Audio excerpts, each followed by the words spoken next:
Some of the problems surrounding Doctor Strange in the Multiverse of Madness stem from his use of the Illuminati. Most popular of these would be the handling of the world's smartest man scene. So here I'll be showing how I believe this interaction with Wanda could have been written to serve all characters.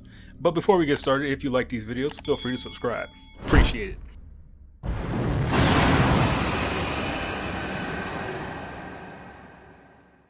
We're going to start off right as Strange in America arrive on Earth 838. The very first change that's going to be made here is that will be discovered by Sorcerer Supreme Clea. That's the character that showed up at the end of the actual movie randomly. She'll be sporting her own cloak of levitation with a different design, and in this rewrite, Strange's cloak will have been destroyed when Wanda blasted it while escaping. Never understood the purpose of the patched up cloak, probably for toys, but here we are and we're going to use it for the narrative this time. Strange in America turned to see Clea's approach. He's caught off guard, not only by the universe's very different look, but also by Clea's. It's at this moment the audience sees what Strange sees. Clea, played by Rachel McAdams. Now here's the reason for the specified actor change. Clea in the comics is made to be Doctor Strange's end-all be-all in terms of romance, like his Lois Lane basically. In the MCU they've chosen to make that Christine Palmer, as per his line to her at the end of this movie saying he loves her in any universe. That's all well and good, but now it's going to look weird when he and Charlize Theron's Clea get together. Not to mention this wastes Rachel McAdams, so here we play it as Clea is Christine Palmer's variant. Nothing against Charlize, but we can always find another role for her. Clea welcomes Strange in America. They very briefly explain their Wanda situation, and Clea offers to take them to see the Illuminati for help. Doctor Strange is ushered into the main hall flanked by a few Iron Man sentries, same as in the actual movie. It's here that we see the arrival of Professor X in his classic yellow hover chair. He greets Strange and we can get some sort of telepathic flex from Professor X where he tells Strange that he already knows what the issue is. This is also used to keep the exposition down since the audience is already fully aware of the issue. Instead, Professor X will serve as a vehicle to deliver information on Nexus beings, incursions, the Darkhold, and will relate to why it's important that Wanda doesn't traverse and interact with other realities. In other words, we use the Illuminati to set up why Wanda shouldn't be allowed to get her kids back and or why she can't just live in a universe where her kids lost their Wanda. We can also say that this universe's mortal was the founder of the Illuminati, but somehow died and thus the team adopted his goal of keeping the natural order of things, another reason why the Illuminati is against Wanda getting her way.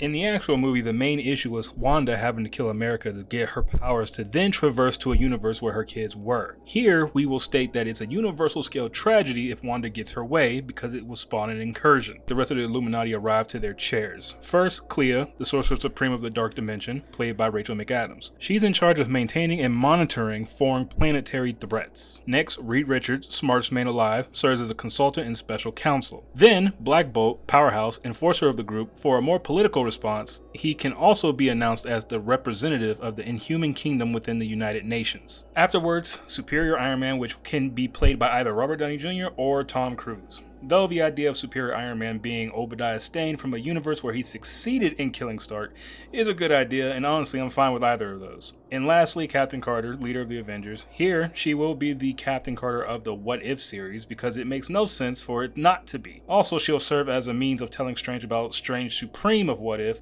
and how his actions reduced his universe down to almost nothing, but still noting how insanely powerful and essential he was in the fight against Infinity Ultron, a being with the power of the Infinity Stones. Remember this. The red alert sounds and a monitor appears showing the carnage of destroyed Iron Man sentries taking place in the lobby. Clea offers to show Strange in America the chamber where they keep the Book of Vigilanti and the Darkhold so that he can help stop Wanda. The team agrees and they depart. Then from this point, 616 Wanda, dreamwalking the 838 Wanda, same as in the movie, fights her way into the headquarters, destroying all the Iron Man sentries, spewing oil and metal everywhere within the lobby of the Illuminati. The team all come to confront Wanda, surrounding her and preventing her from advancing further. Reed Richards steps closer, cautiously. Wanda stands ready for anything. Reed does his best here to reason with Wanda, first noting that she's forcibly puppeteering an innocent variant into carrying out her plans. Wanda responds that 838 Wanda won't remember any of this. Reed switches up his approach. He goes on to explain the dangers of Nexus beings, revealing to her that she is the Nexus being of her universe and that such beings cannot leave their realities because the very nature of their being affects how their universe works. And that's how was explained in the comics, I'm not making that up. He urges her that by disrupting that, she can cause an incursion with multiple realities dying. However, Wanda doesn't care and even goes as far as to say it's all BS. We can get a scene with Professor X trying to convince Wanda that she is being corrupted by the Darkhold and that she has to destroy it, but that's all in vain because Wanda is too far gone at this point. Wanda readies an attack but is telepathically stopped by Professor X. However, 616 Wanda's mental control over this Wanda is still in effect. Both 616 Wanda and Professor X's struggle over control of the body of Earth 838 Wanda causes it to warp and contort that looks almost demonic. Seeing this, Professor X shouts for someone to take this opportunity to knock this Wanda unconscious to stop the struggle. Black Bolt very lightly murmurs a word, causing the mild shockwave